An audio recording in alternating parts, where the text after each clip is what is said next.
istri dan suami adalah dua insan yang saling mengikatkan diri melalui perkawinan. Terdapat hak dan kewajiban bagi masing-masing termasuk yang berkaitan dengan adab. Imam Al-Ghazali dalam kitabnya berjudul Al-Adab Fid Din dalam Majmu'ah Rasail Al-Imam Al-Ghazali menjelaskan tentang adab istri terhadap suami sebagai berikut. Pertama, senantiasa merasa malu terhadap suami. Seorang istri hendaknya tetap mempertahankan rasa malu kepada suami meski sudah bukan pengantin baru lagi. Tentu saja malu dalam konteks ini adalah rasa malu dalam arti positif. Seperti malu ketika bau badannya menimbulkan ketidaknyamanan, malu berpenampilan tidak menarik, atau malu berperilaku buruk, dan sebagainya. Kedua, tidak banyak mendebat. Perdebatan yang berkepanjangan berpotensi menimbulkan ketegangan dan konflik. Seorang istri hendaknya tidak mendebat suami dalam hal-hal yang tidak perlu. Namun demikian diskusi serius dengan suami untuk mencari solusi terbaik dari suatu permasalahan tidak sebaiknya dihindari. Hal ini justru baik dalam rangka bermusyawarah. Ketiga, senantiasa taat atas perintahnya. Taat pada suami adalah kewajiban. Namun demikian apabila perintah suami bertentangan dengan syara, seorang istri dapat mengajukan keberatan dengan tetap mengedepankan kesopanan dan cara yang baik dalam menolaknya. Atau, istri dapat mengajukan alternatif lain dari perintah suami. Keempat, diam ketika suami sedang berbicara. Seorang istri hendaknya mendengarkan dengan baik apa yang sedang dikatakan suaminya. Jika ia bermaksud memotong pembicaraannya, sebaiknya meminta persetujuannya terlebih dahulu. Jika ternyata suami tidak memberi izin, sebaiknya istri diam dan tidak memprotes secara keras demi mencegah timbulnya ketegangan. Kelima, menjaga kehormatan suami ketika ia sedang pergi. Seorang istri hendaknya tetap berperilaku baik meski suami sedang tak ada di rumah.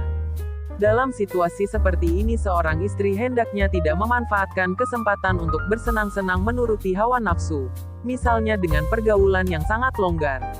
Hal ini sangat tidak baik sebab bisa berpotensi menimbulkan fitnah. Keenam, tidak berkhianat dalam menjaga harta suami. Seorang istri adalah pihak yang paling dipercaya suami untuk menjaga hartanya. Kepercayaan ini tidak boleh dikhianati dengan penghambur-hamburan yang tidak perlu. Apalagi jika harta itu digunakan untuk kemaksiatan yang sudah pasti akan menimbulkan persoalan yang tidak baik di kemudian hari. Ketujuh, menjaga badan tetap harum.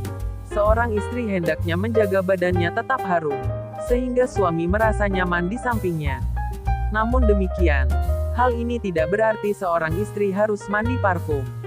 Mandi secara teratur dengan air dan sabun mandi yang wangi merupakan cara paling mudah untuk menjaga badan tetap segar. Kedelapan, mulut harus berbau segar dan berpakaian bersih. Tidak hanya terkait dengan bau badan, tetapi juga bau mulut hendaknya menjadi perhatian istri, yakni selalu segar. Demikian pula pakaian yang ia kenakan sehari-hari juga harus bersih. Semua ini adalah agar mereka sama-sama nyaman dalam berinteraksi baik di dalam maupun di luar rumah. Kesembilan, menampakkan sifat qanaah. Seorang istri seharusnya tidak menuntut lebih dari apa yang mampu diberikan suami kepadanya. Ia hendaknya mensyukuri berapapun jumlah atau wujud pemberian suami.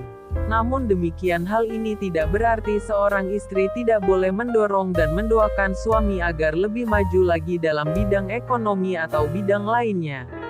Kesepuluh, menampilkan sikap belas kasih. Seorang istri seharusnya bersikap belas kasih kepada suami atas semua jerih payahnya. Jangan sampai ia bersikap kasar atau bahkan menindas suami yang kondisinya sedang lemah, seperti sakit. Apalagi dengan sengaja menyakiti perasaannya dengan hinaan yang merendahkan dirinya. Bagaimanapun ia harus mengasihi suaminya dengan sepenuh hati. Kesebelas, selalu berhias. Seorang istri hendaknya selalu tampil menarik di depan suami. Banyak manfaat dari hal ini. Misalnya suami menjadi lebih betah di rumah dan tidak terdorong untuk mencari-cari alasan keluar rumah. Kedua belas, memuliakan kerabat dan keluarga suami. Seorang istri seharusnya selalu sadar bahwa suami umumnya memiliki hubungan emosional yang kuat dengan para kerabat dan keluarganya.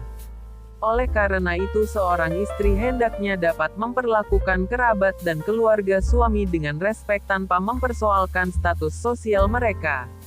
Ke-13. Melihat kenyataan suami dengan keutamaan. Apapun keadaan suami, seorang istri seharusnya dapat menerimanya sebagai kenyataan. Jika suami keadaannya baik, seorang istri seharusnya mensyukurinya sebagai kenikmatan. Jika sebaliknya, seorang istri seharusnya bersikap sabar. Syukur dan sabar merupakan keutamaan dari Allah Subhanahu wa Ta'ala. Ke-14. Menerima hasil kerja suami dengan rasa syukur. Berapapun penghasilan suami, seorang istri seharusnya dapat mensyukuri. Dengan mensyukuri nikmatnya, Allah akan menambahkan dengan berbagai kenikmatan yang lain. Ke-15. Menampakkan rasa cinta kepada suami kala berada di dekatnya. Seorang istri seharusnya senantiasa menunjukkan rasa cintanya kepada suami terlebih saat berada di dekatnya. Hal ini karena salah satu tujuan dari pembentukan rumah tangga adalah untuk membentuk keluarga yang saling mencintai. Ke-16. Menampakkan rasa gembira dikala melihat suami. Kapan saja dan di mana saja seorang istri bertemu dengan suaminya, hendaknya ia selalu menunjukkan rasa gembiranya. Hal ini amat penting karena umumnya suami merasa gembira ketika melihat istrinya bergembira. Demikianlah ke-16 adab istri terhadap suami sebagaimana dinasihatkan Imam Al-Ghazali. Semakin banyak adab terhadap suami yang bisa dilaksanakan, semakin tinggi derajat kesalehan istri. Istri saleha adalah istri yang menjunjung tinggi nilai-nilai keadaban. Semakin tinggi nilai-nilai keadaban seseorang, sesungguhnya ia semakin tinggi derajat kemuliaannya baik di mata Allah Subhanahu wa Ta'ala maupun sesama manusia. Assalamualaikum, wahai sahabat yang baik hati. Jangan lupa like, subscribe dan nyalakan loncengnya. Terima kasih telah nonton channel kami. Semoga bermanfaat bagi kita semua. Wassalamualaikum.